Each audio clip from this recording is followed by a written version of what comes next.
Hello बच्चों, कैसे आप सभी। क्लास 10th के स्टूडेंट्स जिन्होंने पता है हमने पोएम पढ़ी थी, आप लोगों को पता है रिस्क वाली पोएम। तो हम क्या करेंगे बच्चों, इसका एक्सप्लेनेशन करेंगे। तो एक्सप्लेनेशन रिस्क पोएम है जिसका रेफरेंस, कॉन्टेक्स्ट, एक्सप्लेनेशन और कंक्लूजन, जिसमें क्या होगा सारा मैटर एक में ही आ जाएगा। तो आप तैयार हो जाइए। ओके, तो देखिए बच्चों, पोएम है हमारी रिस्क। रिस्क पोएम का हम एक्सप्लेनेशन करेंगे, रेफरेंस करेंगे, कॉन्टेक्स्ट करेंगे, तो सारी बातें बताऊँ। देखो, आपको पता है ये किसकी लिखी हुई है। ये लिखी हुई है बच्चों जेनेट रैंड के द्वारा। जेनेट रैंड, ठीक है। दिख रहा है, आपको क्लियर दिख रहा है सभी को। देखो, मैं जो बता रहा हूँ बच्चों लिख के बता रहा हूँ आपको। आप जो है अपनी कॉपी में, आप भी मेरे जैसे जो है कॉपी सुन करके भी लिख सकते हैं, देख करके भी लिख सकते हैं, ठीक है। तो देख, किसी भी पोएम का जब हम एक्सप्लेनेशन करेंगे तो आप ध्यान रखिए हमें क्या क्या करना होता है। देखो, पोएम का रेफरेंस करना होता है। क्या करना होता है? पोएम का रेफरेंस करना होता है। रेफरेंस के बाद बच्चों हमें करना होता है कॉन्टेक्स्ट, ठीक है। उसके बाद हमें करना होता है इसमें एक्सप्लेनेशन, एक्सप्लेनेशन NATION। और एक होता है बच्चों इसका, वो होता है कंक्लूजन। क्या होता है? कंक्लूजन, SION, ठीक है। वो होता है कंक्लूजन, जिसको आप क्रिटिकल नोट भी कह सकते हैं आप, ऐसी कोई प्रॉब्लम नहीं है, ठीक है। अच्छा, दिख नहीं रहा कंक्लूजन? ठीक है, मैं यहाँ लिख देता हूँ। देखिए, वो होता है एक CONCLUSION। तो देखिए, सबसे पहले हम जो करेंगे बच्चों इसमें वो करेंगे रेफरेंस। क्या करेंगे? Reference, REFERENCE। रेफरेंस होता है बच्चों संदर्भ। किसी भी पोएम का हम रेफरेंस जो करते हैं तो उसमें क्या होता है, स्टार्टिंग लाइन देखो ऐसी होती है, These lines have been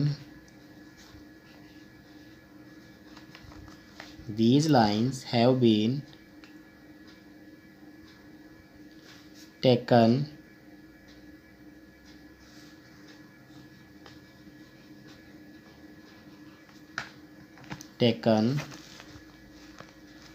clear दिख रहा है ना आपको? From the poem,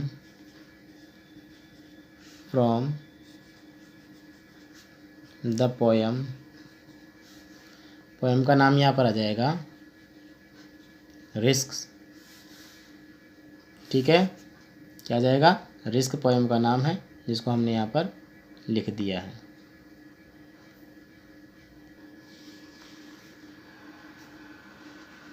composed by the great poet, यहाँ पोएट का नाम आ जाएगा जेनेट रैंड। ये लीजिए, ये क्या हो गया इसका?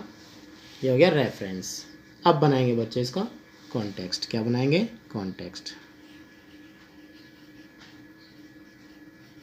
बच्चों कोई प्रॉब्लम है इसलिए मैं बोर्ड पे नहीं बना रहा हूँ, आपको मैं पेज में समझा रहा हूँ। बहुत अच्छे से मैं समझाऊंगा, आप बस ध्यान दीजिए, ऐसा ना सोचिए। आपको ऐसा ही फील होगा कि मैं बोर्ड पे ही बता रहा हूँ, ठीक है ना। अब देखिए कॉन्टेक्स्ट क्या होता है। ये आप तो संदर्भ, प्रसंग, व्याख्या।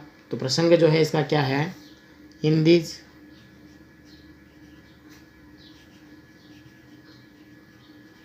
Lines the poet,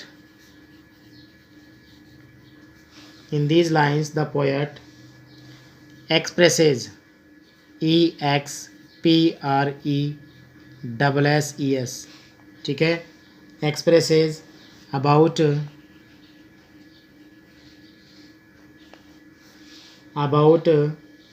the most, क्या करना चाह रहा है यहाँ पर?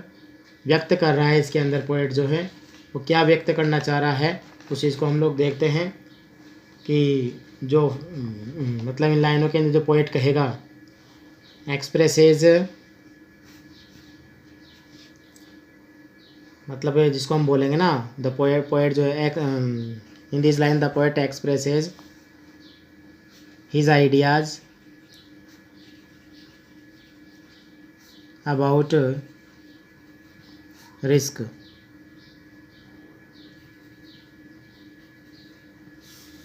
He says that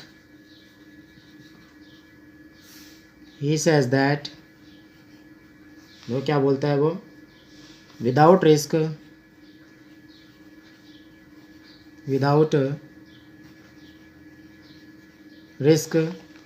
मतलब बिना खतरों के,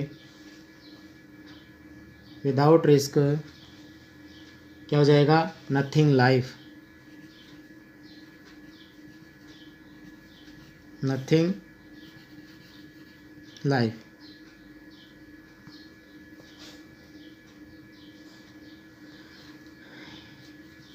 He expresses his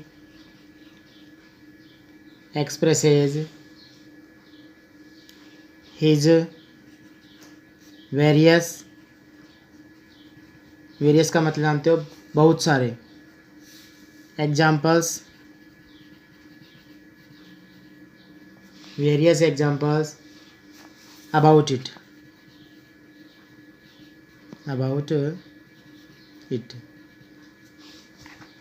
ठीक है, क्लियर दिख रहा है ना आपको? किसी को कोई प्रॉब्लम? मैं समझाऊंगा आपको, अभी हिंदी भी समझाऊंगा इसकी. अबाउट इट, और क्या बोल रहा है यहाँ पर, ही सेज दैट, यहाँ फुल स्टॉप आ जाएगा. He says that if we want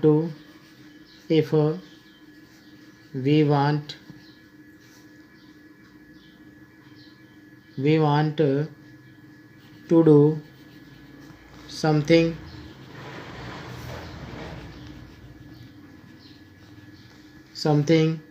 we must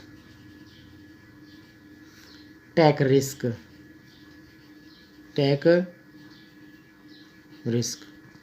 क्या कह रहा है देखिए यहाँ पर, देखो, these lines have been taken from the poem risk. ये जो पंक्तियाँ हैं, ये कविता जो रिस्क है इसमें से ली गई है. Composed by the great poet Jenny Trent, और जेनी ट्रेंट पोएट के द्वारा लिखी हुई है. कॉन्टेक्स्ट में बोलता है, in these line the poet expresses his ideas. इन पंक्तियों में कवि अपने विचारों को व्यक्त करता है, वो भी किसके बारे में, अबाउट रिस्क, खतरों के बारे में. ही सेज दैट, वह कहता है, विदाउट रिस्क नथिंग लाइफ, बिना खतरों के जीवन कुछ नहीं है. ही एक्सप्रेसेस हिज वेरियस एग्जाम्पल, वह अपने बहुत सारे एग्जाम्पल्स भी व्यक्त करता है अबाउट इट, इसके बारे में. ठीक है. He says that if we want to do something we must take risk. अगर हम कुछ भी करना चाहें अपने जीवन में तो हमें जोखिम या खतरा लेना ही पड़ेगा. समझ गए? आप करेंगे इसका एक्सप्लेनेशन. EXPLANATION. एक्सप्लेनेशन का मतलब होता है व्याख्या. तो देखिए बच्चों, इसकी व्याख्या क्या है. सही दिख रहा है ना आपको? बिल्कुल सही दिखेगा, कोई प्रॉब्लम नहीं है. In these lines,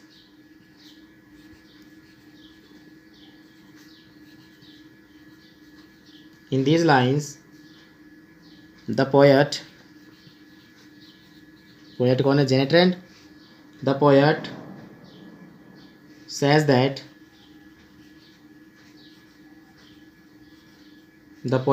that we can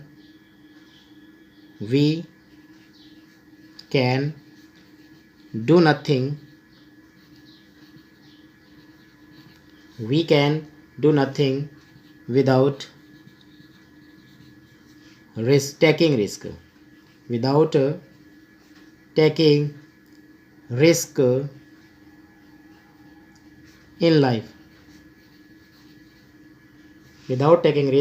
in life. कह रहा है poet, life is full of, जीवन क्या है, फुल ऑफ रिस्क, खतरों से भरा हुआ है. Life is full of risk, but it is, देखिए, life is full of risk but it is necessary, मतलब आवश्यक है. It is very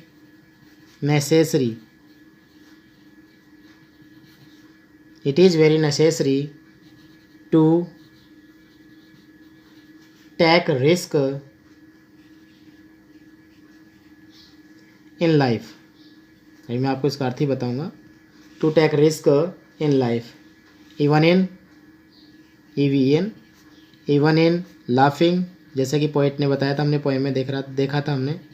even in laughing, weeping, WEEPING,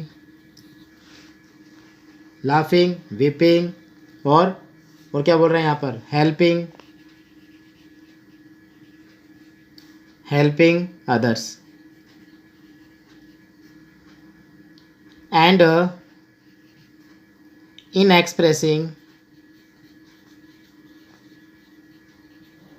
expressing our feelings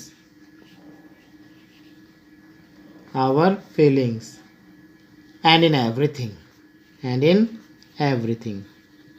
तो पोएट ऐसे ही बोल रहा है, हर एक चीज़ में रिस्क है, हर एक कार्य में, हर एक चीज़ में रिस्क है। तो देखिए क्या बोल रहा है पोएट। जो क्लियर नहीं आ रहा मैं क्लियर करूँगा वीडियो को, टेंशन मत लीजिए आप।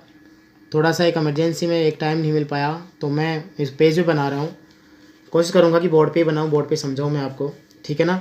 तो देखिए क्या बोल रहा है। In this line the poet says that, इन पंक्तियों में कवि कहता है कि we can do nothing without risk, बिना खतरों के हम कुछ नहीं, we can do nothing without taking risk in life, कि बिना जीवन में बिना जोखिम लिए हम कुछ नहीं कर सकते।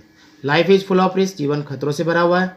But it is very necessary to take risk in life, किंतु आवश्यक है जीवन में जोखिम उठाना, जिसमें कि हंसने में, जैसे पोएट का हंसने में खतरा है, रोने में खतरा है, हेल्पिंग अदर्स, दूसरों की सहायता करने में, एक्सप्रेसिंग आवर फीलिंग्स, अपनी भावनाओं को व्यक्त करने में, एंड इन एवरीथिंग, हर एक चीज़ में खतरा है, ऐसा हमें पोएट ने बताया है।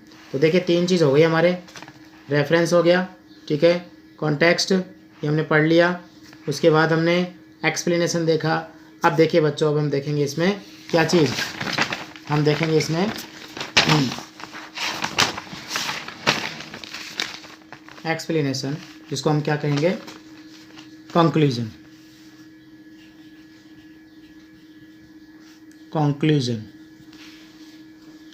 कंक्लूजन का मतलब होता है बच्चों उपसंहार, यानी कि निष्कर्ष, जिसको हम कह सकते हैं।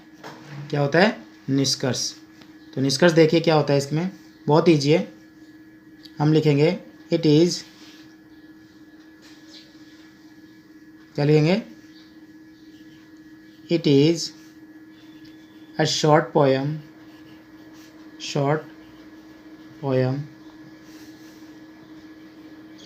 it is a love poem, यह एक छोटी कविता है, यह एक प्यारी कविता है।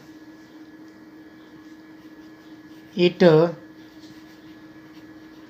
gives us a lot of knowledge,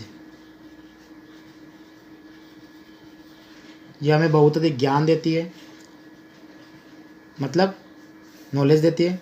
it is instructive and attractive, ATTRACTIV, poem also. क्या है बच्चों, इट इज़ इंस्ट्रक्टिव, इसे शिक्षाप्रद होता है, एंड अट्रैक्टिव, आकर्षक, पोएम ऑल्सो, पोएम आकर्षक कविता भी है। तो देखिए कंक्लूजन ज़्यादा बड़ा नहीं होता, इतना ही होता है। तो देखिए it is a short poem, ये एक छोटी कविता है। It is a love poem, ये एक प्यारी कविता है। It gives us a lot of knowledge, ये हमें बहुत अधिक ज्ञान देती है। It is instructive and attractive poem also. तो देखिए जैसे भी इस रिस्क पोएम में से कहीं से भी कोई भी स्टेंज आ जाए तो आप इसको अच्छे से याद कर लीजिए, समझ लीजिए आपकी जो पोएम का एक्सप्लेनेशन है वो तैयार। क्या क्या करना है, देखो आपको रेफरेंस करना है, ठीक है, आपको जो है कॉन्टेक्स्ट करना है, ठीक है, आपको जो है एक्सप्लेनेशन करना है, एक्सप्लेनेशन, ठीक है, और लास्ट में जो है जो हमने देखा कॉन्क्लूजन। कॉन्क्लूजन को आप क्रिटिकल नोट भी लिख सकते हो, क्या बोलते हैं इसको, क्रिटिकल नोट, इस नाम से भी इसको जानते हैं। तो देखो हर पोएम में आपके 4 पोएम चलती है, चारों पोएम में आपको ऐसा करना पड़ेगा, ठीक है ना। 4 या 5 जितनी पोएम चलती है आपके, उनमें से आपको ये सब कवर करना पड़ेगा। ओके बच्चों, तो देखिए आप बढ़िया तरीके से इनको याद कीजिए। हमने जैसा कि पढ़ा है, देखा है, तो देखिए रिस्क पोएम में एक बार और देख लीजिए, 4 बातें रेफरेंस किया, कॉन्टेक्स्ट किया, इधर से जो है।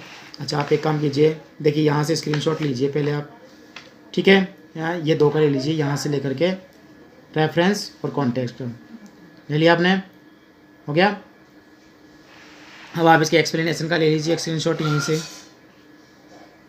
हो गया। आप क्या करेंगे, आप जो है एक्सप्लेनेशन जो कंक्लूजन हमने किया इसका भी स्क्रीनशॉट ले लीजिए, ठीक है बच्चों। तो तैयार कीजिए इसको, ये पोएम अपनी कवर है। ओके, मिलते हैं नेक्स्ट क्लास में, तब तक गुड डे गुड बाय।